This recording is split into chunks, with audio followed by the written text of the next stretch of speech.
Do livro Palavras de Vida Eterna, psicografado pelo médium Francisco Cândido Xavier, através do Espírito Emmanuel.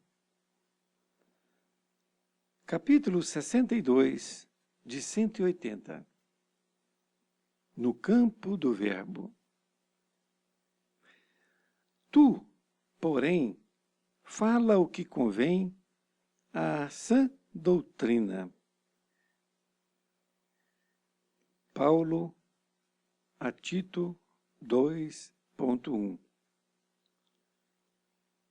Na atividade verbalista, emprega o homem grande parte da vida e, com a palavra, habitualmente se articulam os bens e os males que lhe marcam a rota. É de se lamentar, entretanto, o desperdício de força nesse sentido. Quase sempre, computada a conversação doada pela riqueza de um dia claro, todavia, basta a parcela de proveito com largo coeficiente de prejuízo e inutilidade. Muitas vezes, ninguém denota agradecimento pela riqueza de um dia claro.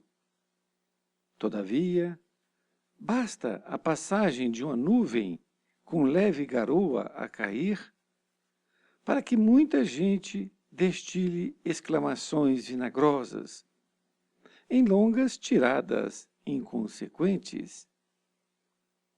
De maneira geral, não existem olhos para a contemplação de grandes serviços públicos. No entanto, vaga incerteza do trabalho administrativo gera longos debates da opinião. Há criaturas que guardam barômetros em casa para criticarem o tempo, tanto quanto há pessoas que adquirem pontualmente o jornal para censura ao governo. Muitos dormem tranquilos quando se trate de ouvir ensinamentos edificantes, declarando-se enfermos da memória, mas revelam admirável controle de si mesmos quando o rádio anuncia calamidades, gastando vastas horas de comentário eloquente. Esmaece a atenção quando é preciso aprender o bem. Contudo, o olhar flameja interesse quando o mal surge à vista. O mundo em si é sempre um parlatório de proporções gigantescas, onde as almas se encontram para falar, combinando fazer. Raras, no entanto, conversam para ajudar. Desborda-se, a maioria, no espinheiral da reprovação, no tormento da inveja, na fogueira da crítica ou no labirinto da queixa. Para nós outros, no entanto, o Evangelho é seguro na advertência. Tu, porém, diz-nos o apóstolo, fala o que convém à sã doutrina. Não ouvides, assim, que de sentimento a sentimento chegamos à ideia. De ideia em ideia, alcançamos a palavra.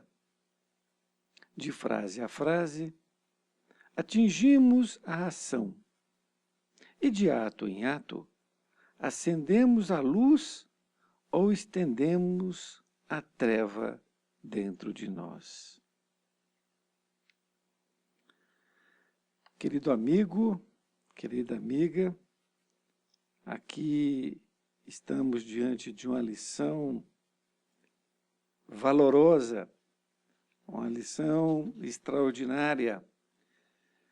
Posso dizer que tanto quanto as outras, mas algumas lições a mim toca profundamente.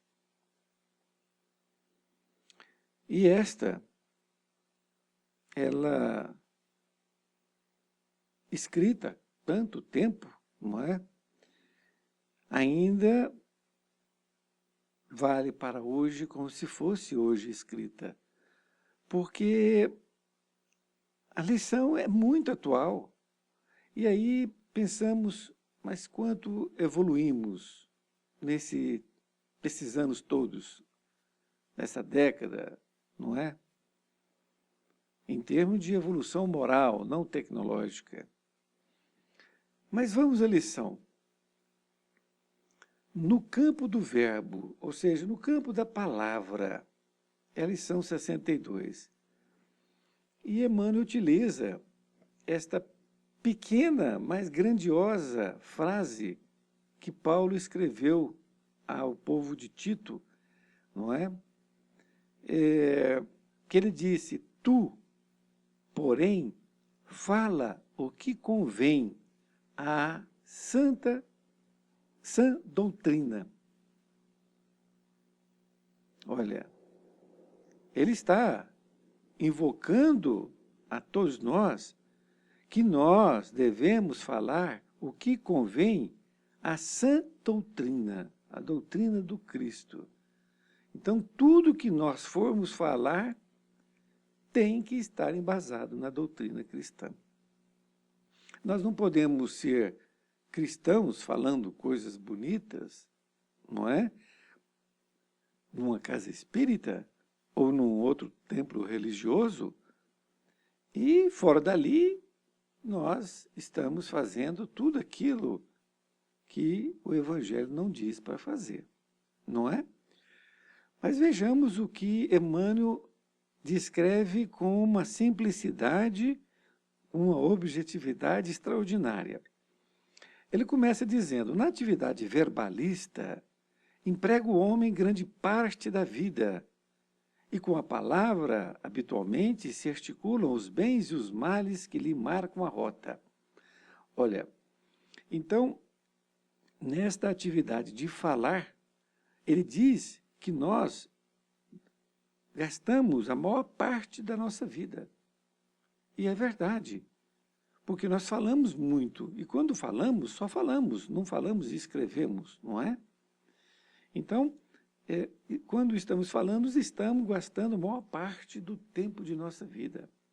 Então, se você tem 50 anos, o grande percentual você passou falando, não é? E aí que está a importância, porque nesse grande tempo que você está gastando, habitualmente se articula bem ou mal. Ou seja, as suas palavras estão contribuindo para o bem da humanidade ou para o mal dela. Naturalmente, tudo aquilo que você disser, seja de bem ou mal, você distribui para o universo. Mas, antes de tudo, aquilo fica com você. Você é o próprio gerador do seu bem ou do seu mal. E ele continua dizendo, é de se lamentar, entretanto, o desperdício de força nesse sentido. Olha, quando ele fala que é de se lamentar, significa que a maioria dos homens gastam mais tempo falando o mal, ou coisas que não têm valor nenhum, do que fazendo o bem. Porque ele diz que é de se lamentar, não é? O desperdício dessa força. Emmanuel continua dizendo, quase sempre computada a conversação doada pela riqueza de um dia claro, todavia basta a parcela de proveito com largo coeficiente de prejuízo e inutilidade. Então veja bem, nós temos um dia claro, um dia pela frente, não é? Essa riqueza que nos dá a Deus, não é? E qual é a parcela de utilidade que nós temos? Que Deus nos apresenta um mundo maravilhoso e nós passamos o quê? A reclamar do tempo, da chuva, não é? Enfim, simplesmente reclamar. Ele continua dizendo, muitas vezes ninguém denota agradecimento pela riqueza de um dia claro. É verdade. E é exatamente isso que nós temos que perceber da importância de mais um dia. Na verdade, eu vou mais além. Não é somente um dia claro, qualquer que seja o dia, porque você está ali acordando, você está vivo aqui, nesta encarnação. Então temos que agradecer por mais um dia, porque talvez no outro dia nós podemos não amanhecer, não é? Vivos, que eu estou dizendo, na carne, não é? Vivos em espírito, mas na carne, não. Então temos que agradecer sempre. Então veja bem, então ele diz que quando tem um dia claro, ninguém faz coisa nenhuma, agradece coisa nenhuma. Mas, todavia, basta a passagem de uma nuvem com leve garoa a cair, para que muita gente destile exclamações vinagrosas e longas tiradas inconsequentes. É verdade. Então, se está um dia claro, está reclamando. Não é? Ah, está quente. Se cai a garoa, ixi, mas essa garoa está impertinente, não é? Está muito ruim. Se faz frio, mas está muito frio, eu não gosto de frio. Enfim, qualquer que seja o tempo é motivo para reclamações. Ele continua dizendo, de maneira geral, não existem olhos para a contemplação de grandes serviços públicos. No entanto, vaga incerteza do trabalho administrativo gera longos debates da opinião. É outra coisa também que nós temos que nos ater, porque ele fala que nós não temos olhos para ver as coisas boas que o serviço público está prestando para nós. Mas nós temos um tempo enorme para tecer comentários, debates de opinião sobre pequenas coisas que nós achamos que estão erradas. Nós achamos, não é? É uma colocação extremamente importante para que nós possamos perceber quando formos abrir a boca, não é? Continua ele, há criaturas que guardam barômetros em casa para criticarem o tempo, não é? E é exatamente o que eu acabei de dizer. Quer dizer, se faz sol, reclama, se faz chuva, reclama, se faz frio, reclama. Tanto quanto há pessoas que adquirem pontualmente o jornal para censura ao governo. Então vejam bem, ficam sequiosos, não é, para receber o jornal, para ali se inteirar da notícia, para poder comentar com o outro o que o governo fez de errado, não é? Nesta época existia o jornal, não existia ainda a televisão, né? Mas o jornal aqui, ele vale para todo tipo de comunicação, que de certa forma ficou pior, porque agora a notícia que passa em qualquer lugar do mundo entra na sua casa, não é? E, infelizmente, as piores notícias são aquelas que o público quer ver, quer ouvir, não é? Infelizmente. Continua Emmanuel, muitos dormem tranquilos quando se trata de ouvir ensinamentos edificantes, declarando-se enfermos da memória, mas revelam admirável controle de si mesmos quando o rádio anuncia calamidades, gastando várias horas de comentário eloquente. Olha, é muito interessante porque Quanto tempo nós gastamos falando de desastres, de coisas que aconteceram, não é?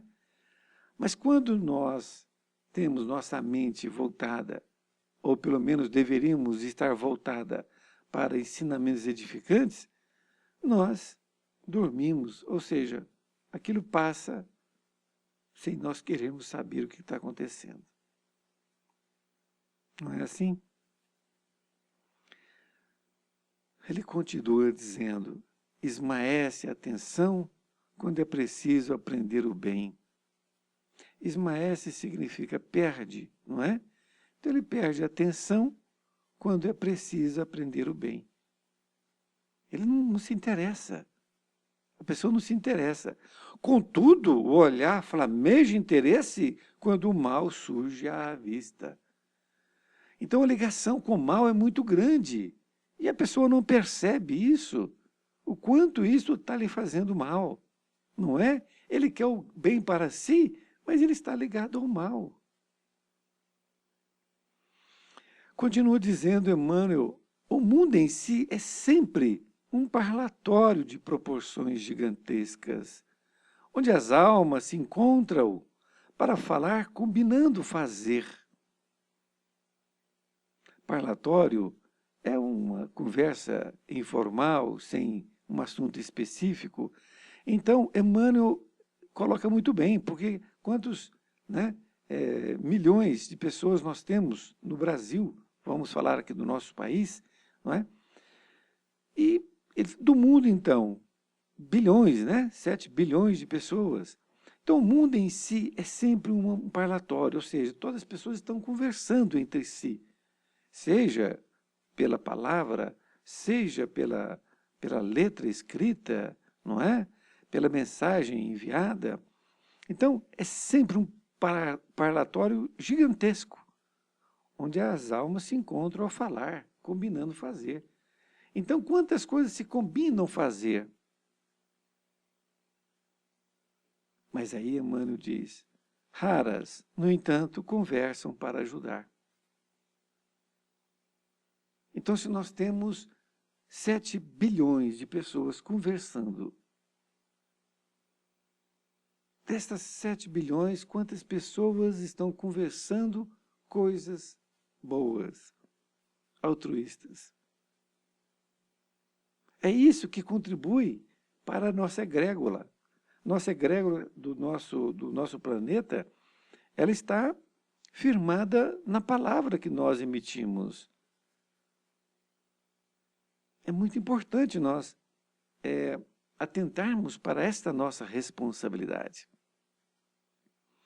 Ele continua dizendo, desborda-se a maioria no espinheiral da reprovação, no tormento da inveja, na fogueira da crítica ou no labirinto da queixa. Então aqui está, meu querido amigo, minha querida amiga, bem enfático. Emmanuel diz que a maioria do mundo está na reprovação, ou seja, reprovando o companheiro, a companheira, na inveja, na crítica ou na queixa. Então, se nós atentarmos para essas palavras, nós estaremos vigiando, porque Jesus disse, vigiai e orai. Nesta mesma proporção. Orar você ora em determinadas horas, mas vigiar é sempre, 24 horas. Seja acordado, seja dormindo, não é? Então vamos nos precaver com o quê? Com a reprovação, com a inveja, com a crítica e com a queixa. A queixa de falar de que as coisas estão ruins, a crítica, criticando as pessoas, não é? Tendo inveja, que achamos que muitas vezes não temos, né? E reprovando as outras pessoas. Continua dizendo, para nós outros, no entanto, o Evangelho é seguro na advertência. Tu, porém, diz-nos o apóstolo, fala o que convém, em sã doutrina. Então, o Evangelho está aqui resumido na palavra de Paulo. Temos que fazer mais, melhorar nosso pensar, nosso falar e nossas atitudes. E Emmanuel conclui dizendo, não ouvides, ou seja, não esqueça, assim que de sentimento a sentimento chegamos à ideia. De ideia em ideia, alcançamos a palavra. De frase a frase, atingimos a ação. E de ato em ato, acendemos a luz ou estendemos a treva dentro de nós. Ele coloca exatamente uma sequência que acontece e que nós temos que perceber. Foi muito bom estar com você e espero encontrá-lo em próxima oportunidade. Fique com Deus.